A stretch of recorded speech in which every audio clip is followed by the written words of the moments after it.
Welcome everybody to this installment of the Straight Edge Game Room. Today we're going to be looking at another Bible game. I haven't done one of those in a while, only this one's not by Wisdom Tree.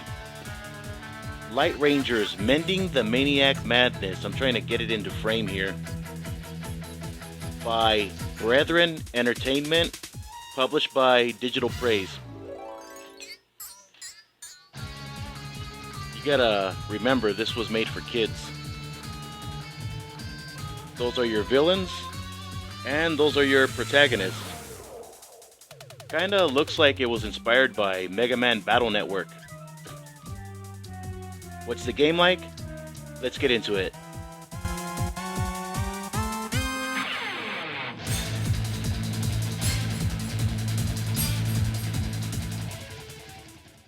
It's been a while since I've done a Bible game. If you guys remember the last time I reviewed a Bible game from Wisdom Tree, this time we got a game from Brethren Entertainment, published by Digital Praise. I've never heard of either of those two companies. This must have been sold in Christian bookstores because I've never seen it before. This game came out in 2005 at a time when Christian bookstores, though they weren't mainstream, they were more common than they are today. The brick and mortar Christian bookstores have gone the way of the payphone and video stores. Though they're not completely extinct, they are far and few and very rare. Those were the kind of stores where you found your Bible board games and your Christian PC games like this. Now, is this game every bit as terrible as those Wisdom Tree games? The more I get to know the game, I see great potential in it, but it's executed terribly. For starters, if you wanted to play this game with a gamepad or a joystick, this game has no option to allow you to do that. The gameplay is flawed in many ways, and the control is very broken. So if you're using the keyboard, this game is completely unplayable. However, you can get around this by downloading Xpatter. That way you can play this game with a Microsoft Sidewinder, an Xbox controller. I personally like this 6-button Sega Genesis mini controller by Retrobit. Upon entry of the game, you have your 5 save slots. Enter your name, and for the love of sanity, pick easy. Don't do what I did and pick hard. When you opt to the game's overworld, you're first greeted with an incredibly tacky cutscene, but honestly, it was a product of its time. The characters are presented in a pseudo-anime style, which was actually the trend in cartoons at the time. The cutscenes are incredibly hokey, and they don't get any better later on. But I can't judge the cutscenes too harshly, because you gotta remember that this game was targeted to kids ages 6 through 11. So the look and style was not too far out of step with what was popular with the target demographic at the time. It came out in 2005, and it looks a lot like what was popular with kids in 2005. Unlike the Reppies, does anybody remember the Reppies? That came out in 1996, but it looks like it was made for 1986. We could also talk about Bible Man, but we're not going to. Let's get back to the game. So the overworld menu gives you an option of 4 different games to play. In North, East, and South, you can play from any of the 3 protagonists. In West, you play as a robot. So I'm going to play North as Angel. Each of the games starts off with its own skippable cutscene synopsis and introduces you to that game's villain/boss. The North game is a side-scrolling platformer, and it plays lousy. Now at face value, this game would be pretty straightforward, jump and platform, but no, it's anything but that. Even in the easy mode, you're going to be jumping around at these movable platforms because it's not as straightforward as it looks, and the worst thing about a game with bad control is that it's very hard to explain. And I made the dumb mistake of choosing hard, which makes these moving platforms even smaller. So please, I implore you, if you pick this game up, don't pick hard, play easy. So I restarted the whole game, selected easy this time, and then went back into the side-scrolling North game. Now the moving platforms are much wider and they move slower, but the gameplay isn't much better. But if you thought the jumping and platforming were bad in this game, you know what's even worse than that? The actual side-scrolling. The screen doesn't start scrolling until you're almost all the way to one side of the screen or the other. And it makes no difference whether you pick easy, medium, or hard. The game struggles to keep up with you. So whether you're side-scrolling to the right or to the left, you're most likely going to run into somebody because reaction time is almost non-existent. Take a look at this right here. This is on easy. I'm trying to get through that toll gate, but look what happens. 1, 2, 3. I ran into 3 different people right there at the toll gate because this game pans worse than a Hong Kong B-movie from the 70s. But when you do finally reach the end of this stage, you duke it out with Vanity's bubblegum. This right here enacts as the game's boss battle. Not much to say about it. It's a Space Invaders clone. Pop the double trouble bubbles before they gum up all of Angeltown. Not too bad, but not anything to write home about either. In the West game, you play as a robot in a top-down perspective, kinda like Berserk. This one is pretty easy to figure out, except you will get stuck in some areas because it isn't always clear which is an obstacle bounding block and which is a clear path to walk through.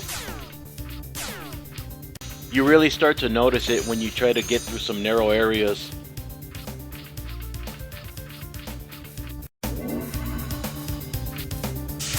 His shield is too powerful.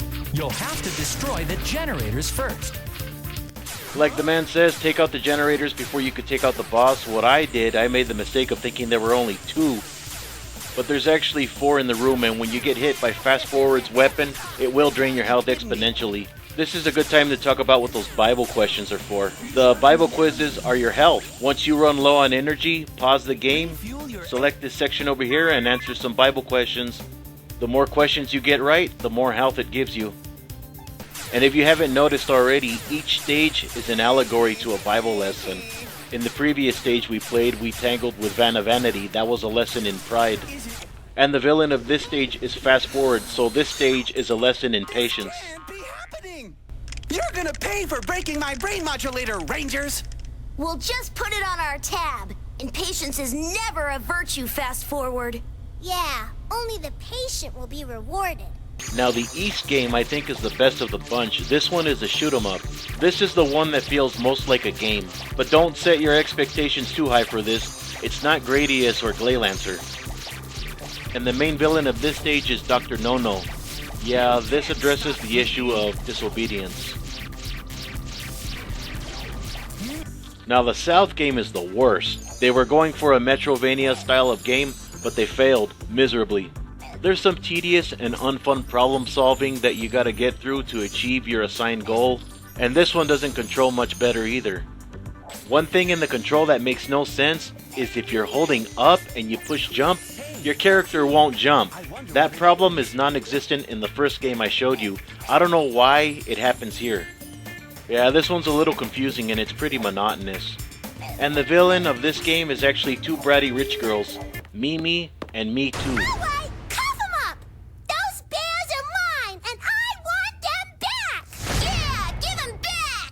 Me Too as in the number 2. This came out in 2005, guys. Calm down. The allegorical lesson in this one is about being greedy and selfish.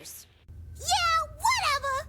If I can't have them, nobody can. They're all going into the river. Yeah, the river. At the end of this stage, there isn't much of a boss fight. This one acts more like a mini game where you gotta rescue the teddy bears that this little brat is tossing off her balcony. It's sort of like that Game & Watch game Fire, where you're rescuing people jumping out of a burning building. Let's see if you can catch this. Once you've finished all the games in the overworld menu, a new game opens up in the middle. In this one, I think they were going for something like Pac-Man.